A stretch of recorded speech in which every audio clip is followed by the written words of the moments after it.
Okay, you guys, so excited to catch up with some of my favorites from World of Dance. Season 1 and 2, we've got DNA here, Dennis and Antonina. How are you guys? Hey. Oh, and Sunny, I can't forget Sunny, the cutest little baby. Amazing. I always love catching up with people just to see how everyone's doing because 2020 has been an odd year for all of us. How has it been for you guys? Because you guys are on the East Coast and you got hit hard first in New York City. Yes.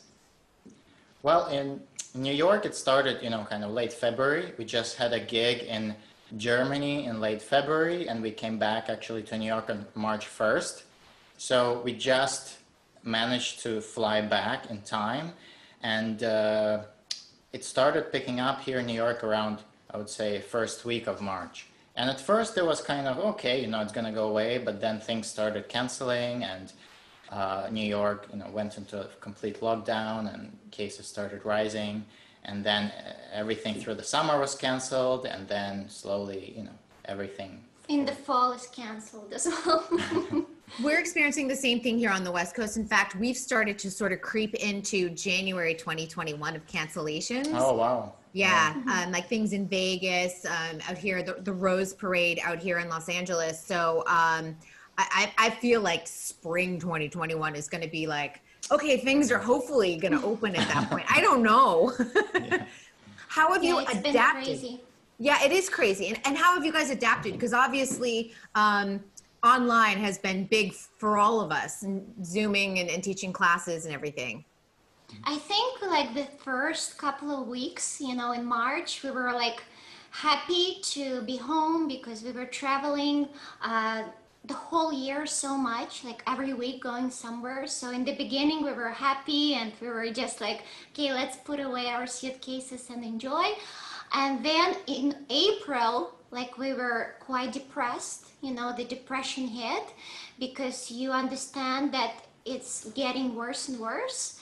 And then I feel like in May we picked ourselves back up and we started teaching open Zoom classes. Before that we were doing them just for our students, just kind of to stay connected and to keep kids occupied. But then in May we started doing open classes, and it was really cool experience because people from different countries started tuning in, and we just felt like we were connected with people, and that was really like a lifesaver for us. Did that sort of turn around? Because I think mental health is a big thing that a lot of us haven't talked about. I hit a wall last week, actually, where I was like, this is really tough. Because LA right now, we're kind of where you guys were a few months ago. And making sure you're taking care of yourself and sort of lifting your spirits is really important in a time like this, isn't it? Yeah. I remember the time in March. Now it's much better already, but time in March and beginning of April, what was scary is that you were kind of getting paranoid. Because on the news, and our area actually, our area where we live was the most kind of contagious, infected area in the whole country, so our zip code. Yeah, we live right next to a big hospital, and in March, like the sirens from the ambulances just didn't stop. Like the whole day It and was night. just non-stop, and it really hit us mentally because this is all we heard the whole day, like for the whole months. So you just kind of paranoid with food when we didn't go out for a long time. Now, of course, it's much better because in New York cases are lower and you're kind of not as afraid anymore. But I remember that time was quite scary. Yes. Obviously, you have a studio in your house, don't you? Is this your house? This is Yes, good. this is our living room, and we emptied it completely and we use it as a studio. Yeah. I love it. The floors are perfect. I'm sitting there thinking, I'm like, this used to be my guest room. We made it into a TV studio. So, and it's funny how everyone's adapted. Has the space worked for you well, having your living room as a dance studio?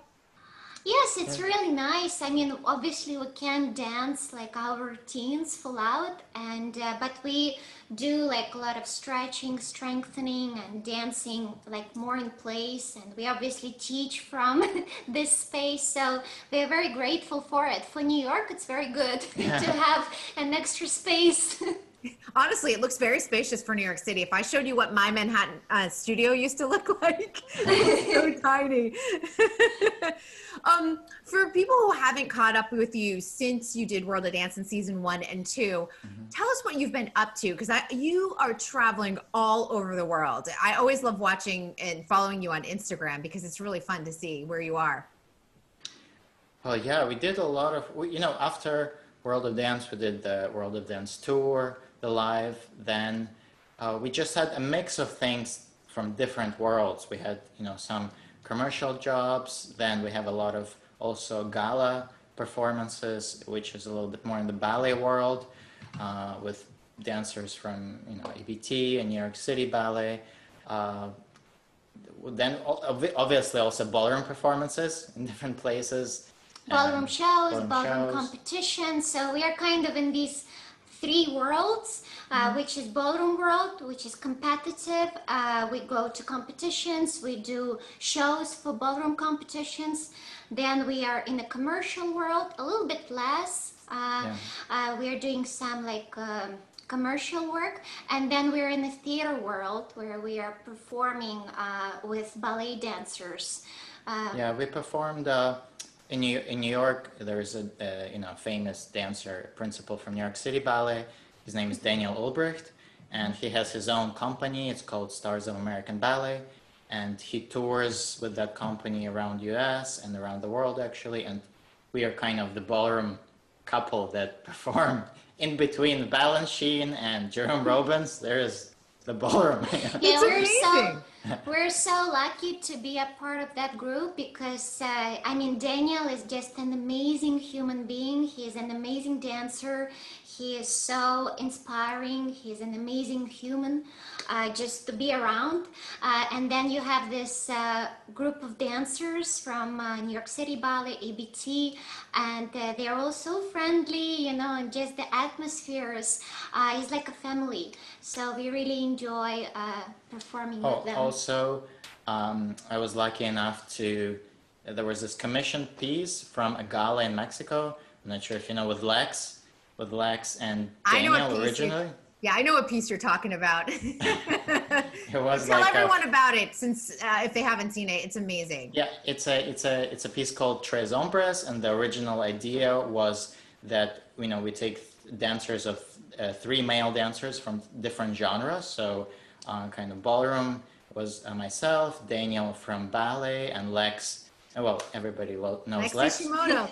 I told Nigel, I was like, can you get them to come and perform on the So You Think finale? Wouldn't that be perfect? And you were a So You Think winner in Canada, right? Yes, I was, yes. Why not? I mean, obviously we don't have a season this year, unfortunately, but I still think that would be such a great showcase, honestly. It's such a powerful piece, I watch it live every time they perform it, and every time I just get goosebumps, and the reaction of the audience it's crazy. Just people love this piece, and the music, it's Libertango, which is like a universal Astor Piazzolla's music, but it was rearranged. We rearranged it so that each dancer gets like an instrument solo part.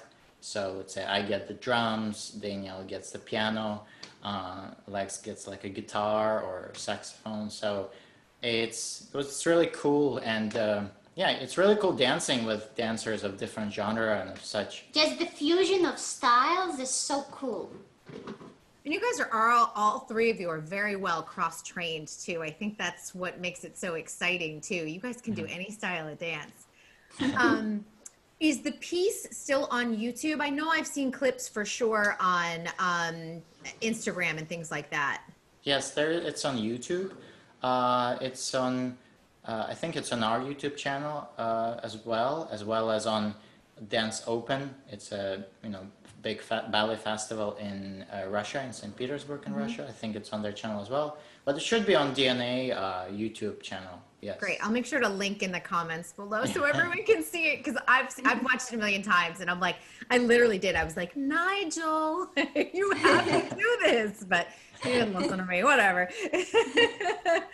It's a cool experience, because I feel like it links some concert world with a little bit more contemporary, has some breaking, ballroom. So it's obviously not just for one audience, but I think it's for a very broad audience, and it's kind of passionate classical instrumental music. So it's for a well-rounded big audience. It's great to see how different dance genres collide together and just present this bomb of energy, And which is also a shame that actually that doesn't happen more often. Usually everybody stays in their bubble, ballet in their bubble, ballroom in their bubble. And the lady who commissioned this piece, her name is Christina Lyon.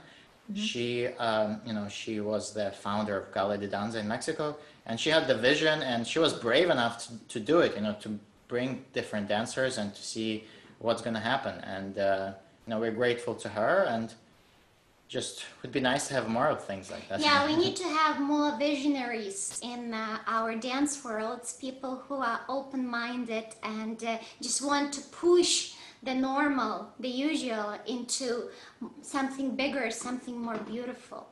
I completely agree. And also 3 men dancing together is so exciting. It's not done enough. Sometimes you see it in ballet, but you don't necessarily see it crossing over to other genres. So that's another thing that I'm always sort of like want people to push the envelope with. I was like, think of outside the box. And that's what Tres Hombres really does. I'd love to know from you guys in terms of looking back on your World of Dance experience, what resonates with you? Like how has it helped you in your career? How has it sort of changed your career? World of Dance was the most amazing thing that we did, and also the hardest. Just having to go onto that stage and just feeling like enormous amount of nerves and excitement, and just the pressure. I feel like it changed us as dancers. It really gave us that experience that you can't get anywhere else. Now when we go and perform somewhere else, obviously we feel nervous and excited, but knowing what we went through there, it kind of gave you that thicker skin and just like confidence, but in not obnoxious way, but in a very humble way, like that confidence that you were able to go onto that stage, you were able to overcome that fear and just the anxiety, because what you feel there, we keep talking about that feeling. It's when you stand there and the piece is about to start and they give you that countdown, that click, 8, click, 7, click, click. But before that, they give you a countdown. Yes. Where they go 8, 7, and it's then completely silent. It's like silent. Nobody says a word, and you just feel like the heart is going to jump out of your ribcage. And the worst feeling is that you forget the choreography. Like that happened to me. I'm like, how do I start? I don't remember. And it's just you want to run, and then the music starts and the lights go on. And I don't know, you just feel that incredible amount of energy, and everything around you is so supportive, the judges, the atmosphere, and then you get into it and it's an incredible feeling. So we miss that feeling because you can't get it anywhere else than on that stage. For me, I just enjoyed really the preparation process, because before World of Dance, obviously, the whole preparation and the paperwork starts a month before that, so you already feel like it's serious and it's a big project, and you're constantly trying to be in a better shape, to learn new things, to improve, get stronger, and all of this process for us, especially because we did 2 seasons, right, and then we did the tour. It was like almost 2.5, 3 years of World of Dance. And so it really made us much stronger in terms of dancers, and because we had to, try new movements, do new tricks, choreograph new things, explore, be creative. So it was like this 2.5, 3 year period in our career, which really elevated our dancing technique and artistry and level and our vision as well. I think after World of Dance, we had a completely different vision of what we want to do, and we were influenced a lot by other dancers, like for example, the twins or Keone and Mari, and the hip hop culture, because we loved how it was like not too uptight, less formal, more. Just like those sessions, you know, in between the taping, how, because before we all used to mingle, like in the first season, the backstage area was full of dancers, you know, there was no like schedule, like now, like season 2, I remember it was already like schedule, like this group goes at this time, but in the first season, it was just everybody together and people were dancing, like in between, it was constant dancing, like Fiction and the Twins. They brought in a TV and they were playing games, you know, on the computer. I remember on the day of the taping, like maybe a half hour or an hour before they had to go on stage, they were playing. Like so relaxed, no big deal. Yeah, to us was crazy because we have never seen it before. It's just like such a different dance culture, mentality, you know, and it was really cool to be with people like that and really inspiring. You know, I was also thinking, and I don't know if you guys think about this, but I do. You guys are a part of dance history, being part of that season 1 cast, brand new dance show, probably like the biggest cast that they ever assembled. I have goosebumps right now. It's really cool. And I mean, hopefully you guys will have that opportunity to go, we did something so amazing that's in the record books, honestly. Because there's we something really about, feel that way. Yeah. There's something about that season 1.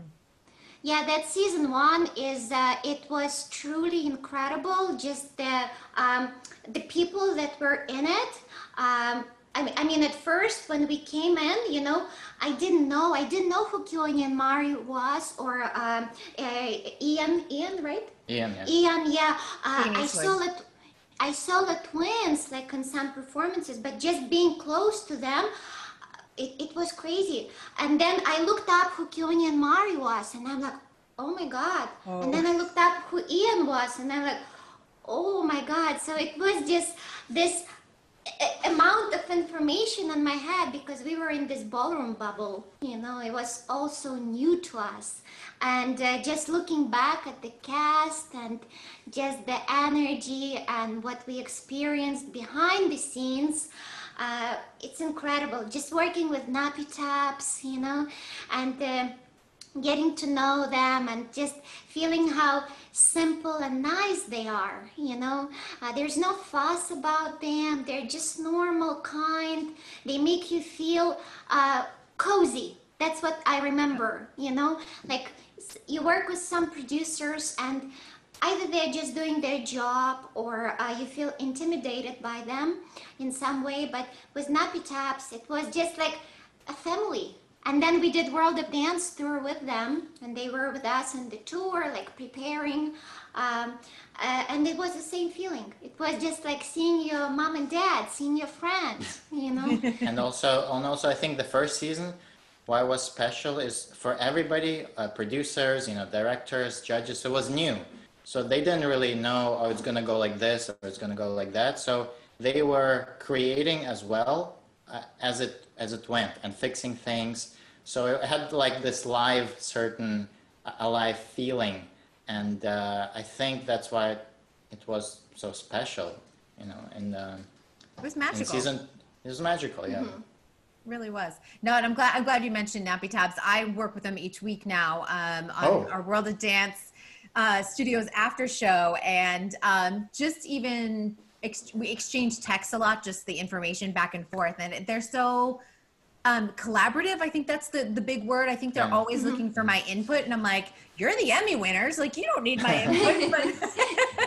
But I appreciate that they ask for my input too. So you can see that they have a lot of respect for everyone in the dance community, and I appreciate that. So one final question.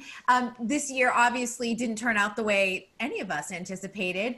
What are you looking forward to as we slowly are able to go back out into the world and hopefully gather again? What are some of your dance goals? I feel like this time out, as we call it, has really changed us as dancers. It made us reevaluate why and how we dance, you know, like how we want to dance post-COVID. Because before COVID, it was more like, was so many performances and so much stuff going on. We felt tired, you know, like I remember before the virus hit, we felt already tired. It was like a job, doing a job.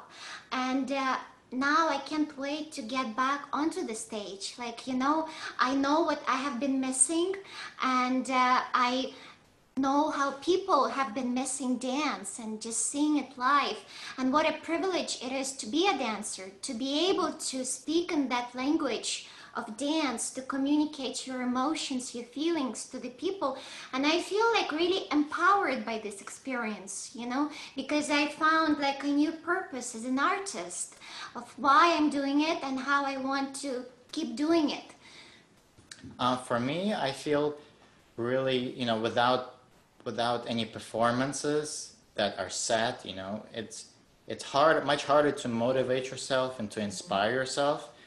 Because I remember we had this one possible performance in July, and suddenly when it was confirmed, suddenly you have this energy and you're like, okay, and then it was canceled, and like 2 weeks later it was canceled, and then it was like, oh, you know.